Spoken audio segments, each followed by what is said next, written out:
Hello বন্ধুরা, তোমরা কেমন আছো? আশা করি ভালো আছো। আর হালকা হালকা শীত তো পড়েই গেছে। সকালে উঠতে খুবই সমস্যা। ইচ্ছা তো করে না, কিন্তু উঠতে তো হবে।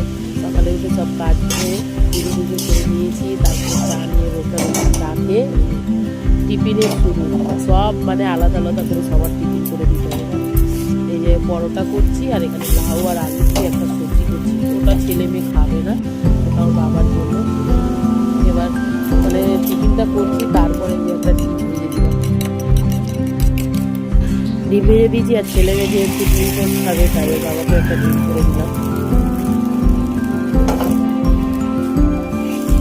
একটা প্লেট বার কর, পাপাকে দিই নাস্তা। এই ডিমটা ভেজে দিলাম, নাহলে তরকারি যা করেছি ঢুকবে না তো। সবার আবার স্পেশাল দে।